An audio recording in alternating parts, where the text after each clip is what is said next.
এই নিউজ ক্লিপটো আপোনালোকে দেখিছে আজি আসাম ট্ৰিবিউন কাকতত প্ৰকাশ পাইছিল যে loss of forest cover in Nagaland triggered Sivasagar floods এক্সপাৰ্টৰ মতে। এই ভিডিঅ'টিৰ জৰিয়তে আমি চাম কেনেকৈ নাগালেণ্ডৰ পাহাৰীয়া অঞ্চলত হৈ থকা বিভিন্ন প্ৰকাৰৰ কাৰ্যকলাপে উজনি অসমত বানপানীৰ সৃষ্টি কৰিছিল। আপোনালোকে দেখিছে এখন শিৱসাগৰ ডিষ্ট্ৰিক্ট। এই শিৱসাগৰ ডিষ্ট্ৰিক্টৰ যি নাজিৰা আৰু আমগুৰি এই দুটা ৰেভিনিউ চাৰ্কল নাগালেণ্ড ৰাজ্যৰ লগতে আছে। এই নাগালেণ্ডৰ লগতে আছে চৰাইদেউ পূবফালে উত্তৰ পূবফালে আৰু বাওঁহাতে আছে যোৰহাট। এই নাজিৰা ৰেভিনিউ চাৰ্কলৰ মাজেৰে দুখন নদী বৈ গৈছে। তাৰ ভিতৰত দেখিছে এখন প্ৰধান দিখৌ নদী। দিখৌ নদী হৈছে উৎপত্তি হৈছে নাগালেণ্ডত।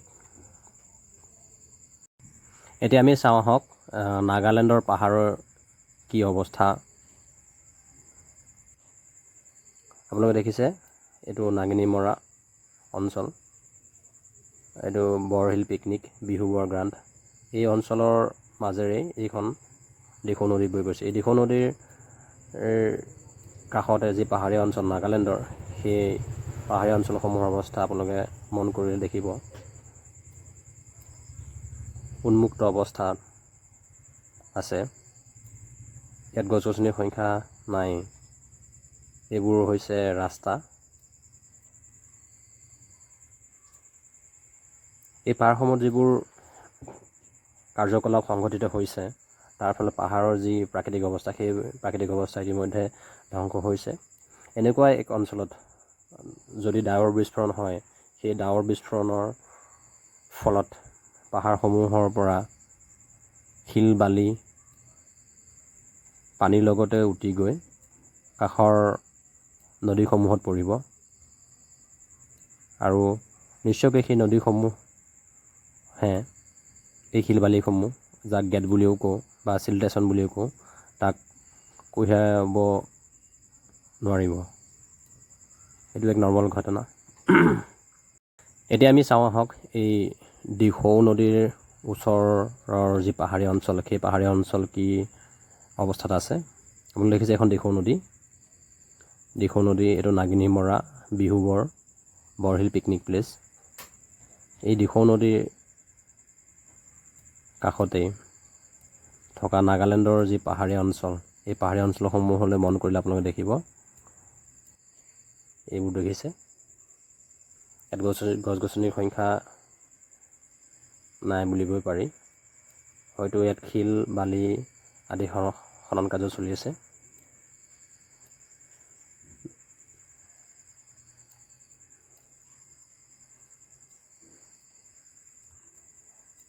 আৰু এইটোলৈ এই অঞ্চলটোলৈ বিশেষকৈ মন কৰক, এইটো পাহাৰৰ অৱস্থা উন্মুক্ত।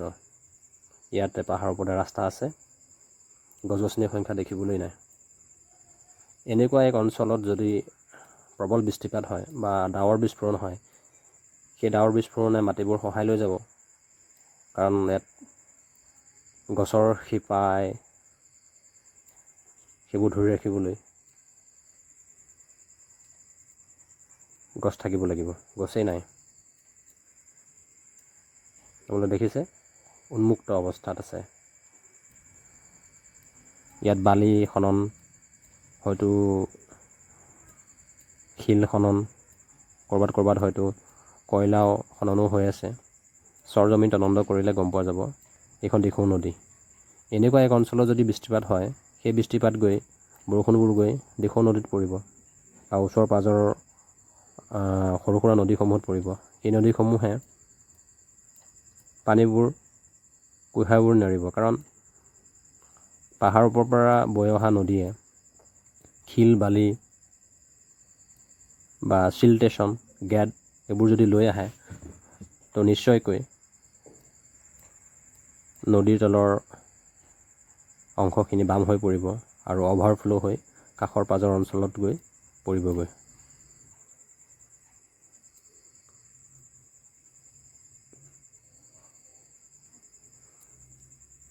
এইটো এটা নাগালেণ্ডৰ অঞ্চল চাওক, পাহাৰৰ মাজত একো এটা হ্ৰদৰ সৃষ্টি হৈ আছে। ছেটেলাইট ইমেজৰ জৰিয়তে সুস্পষ্টকৈ দেখা গৈছে এইবোৰ অৱস্থা। প্ৰাকৃতিক অৱস্থা যদি আমি মানুহে ধ্বংস কৰোঁ তেনেহ'লে পৰিৱেশৰ ভাৰসাম্য নিশ্চয়কৈ নাইকিয়া হ'ব। আৰু ইতিমধ্যে বহুতো বিশেষজ্ঞই কৈছে যে পাহাৰীয়া অঞ্চলত হোৱা যি ফৰেষ্ট লষ্ট, হাবি বনৰ যি ক্ষয়ক্ষতি বা বিলুপ্তি হৈছে, সি এক মুখ্য কাৰণ অসমৰ উজনি অসমত হোৱা বানপানীৰ আঁৰত। এতিয়া আহক আমি আগতে এই অঞ্চলটোত যোৱা 10, 15, 20 বা তাতকৈ আগত অঞ্চলটোৰ অৱস্থা কেনেকুৱা আছিল আৰু বৰ্তমান কেনেকুৱা আমি এবাৰ নিৰীক্ষণ কৰোঁ। এতিয়া আহক আমি এই অঞ্চলটোত যোৱা 10, 15, 20 বা তাতকৈ আগতে কি অৱস্থা আছিল আৰু বৰ্তমান কি অৱস্থাত আছে। এইটো হ'ল অসম। এই অসমখনৰ কাষতে আছিল আমি চাবলগীয়া ঠাইখিনি, নাগালেণ্ডৰ আৰু অসম সীমান্তৰ অঞ্চলটো।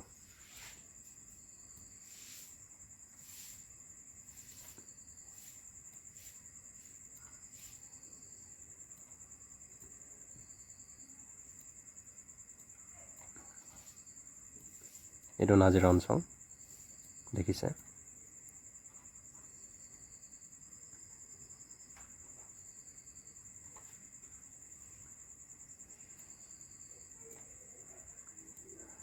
এই অঞ্চলখিনিতে চাওক, মই আপোনালোকে এবাৰ আগতে কেনেকুৱা আছিল, এতিয়া কেনেকুৱা।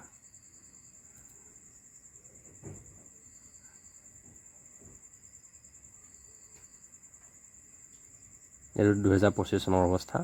যদি 1985ত চাওঁ কেনেকুৱা আছিলে বা মন কৰক। -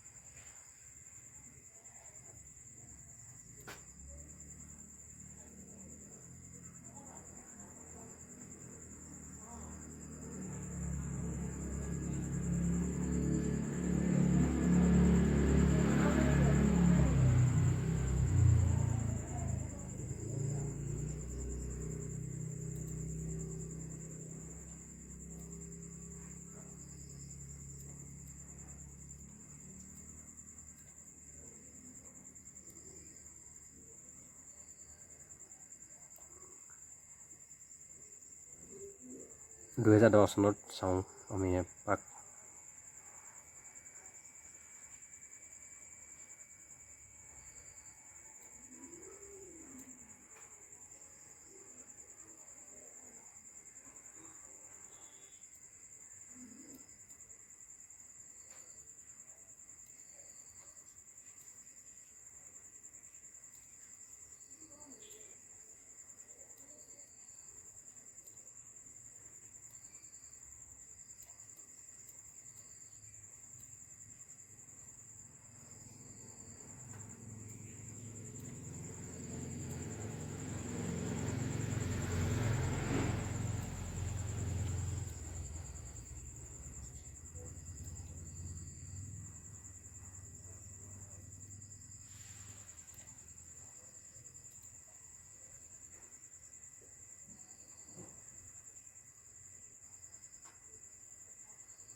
এই অঞ্চলটো মন কৰক 2010 চনত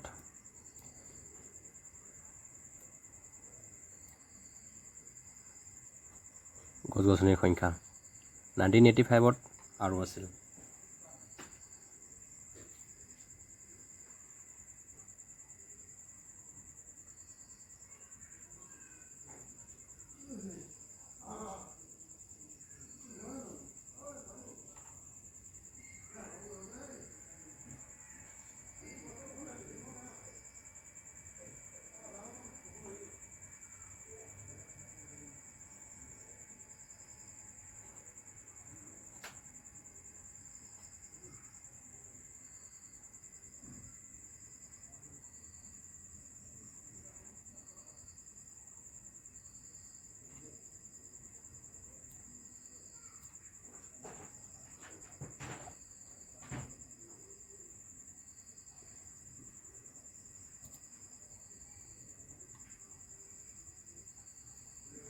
দুই 2011 চনৰ এইটো অৱস্থা চাওক।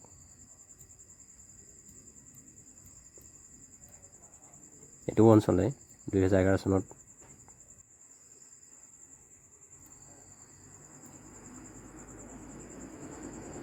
এতিয়া 2024 চনত চাওক।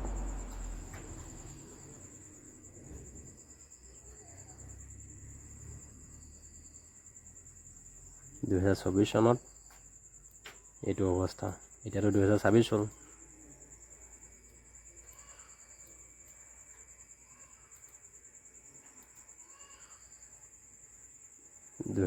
ত চাওঁ আমি।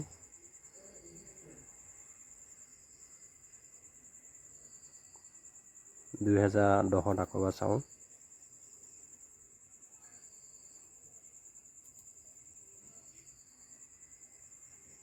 দেখিছেনে কিমান পাৰ্থক্য? 2010 চনত এইটো অৱস্থা আছিল, গছ গছনি যথেষ্ট আছিল। 1985ত চাওক কিমান আছে।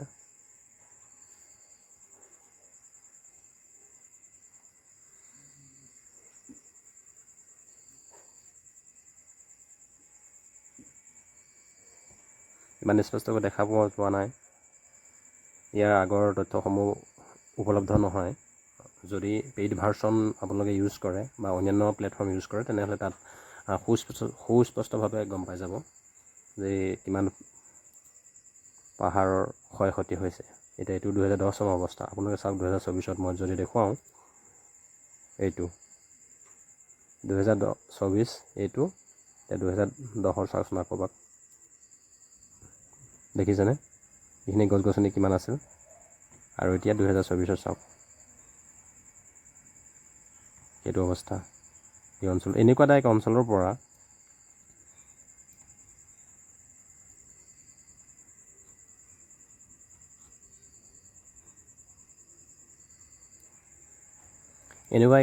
যদি পানী জোৰকৈ বৈ যায় বা যথেষ্ট বৰষুণ হয়, তেনেহ'লে সেই পানীৰ লগত যিবোৰ বালি মাটি যাব সেইবোৰ গৈতো নদীতেই পৰিবগৈ।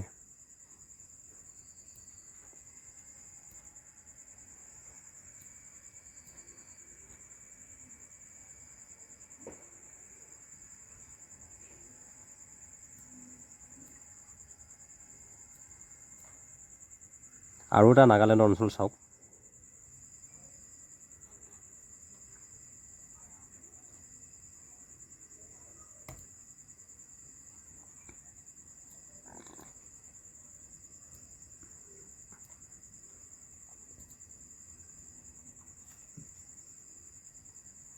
এইবোৰ দেখা পাইছে পাহাৰৰ ওপৰত থকা হ্ৰদ। 2009 চনতে ধৰকচোন কেনেকুৱা আছিল চাওঁ।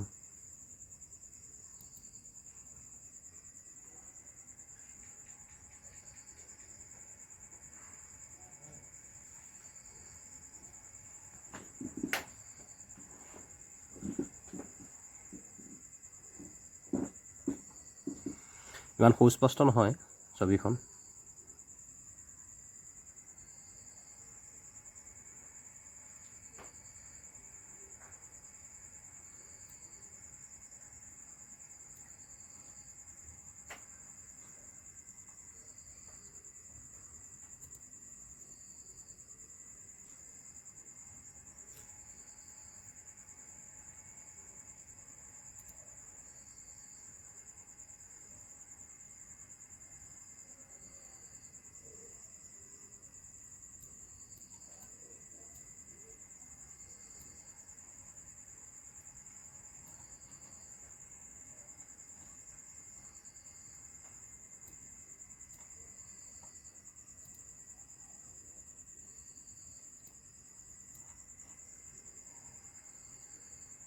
এইখিনি চাওক অৱস্থা 2013 চন 2025ত চাওক।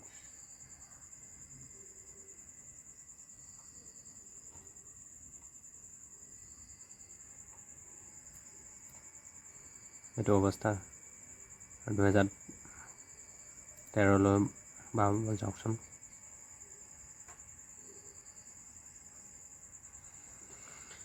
এনেকুৱা পাহাৰীয়া অঞ্চলত যদি গছ গছনিবোৰ ধ্বংস কৰা হয়, তাৰ ফলটো ভৈয়ামত বাস কৰা লোকসকলে ভুগিব লগা হয়। অকল মানুহেই নহয়, জীৱ জন্তু, সা সম্পত্তি, ঘৰ দুৱাৰ কিমান অনিষ্ট হ'ব, কল্পনাৰো অগোচৰ। আজি কি নহওক, অসমৰ বিভিন্ন পাহাৰসমূহ, সেই পাহাৰসমূহত গছ গছনিৰ সংখ্যা বা অৰণ্য জংঘল হাবি বনৰ যি অৱস্থা, তাৰ ওপৰতো আমি সকলোৱে এবাৰ চকু দিয়াটো উচিত। ধন্যবাদ।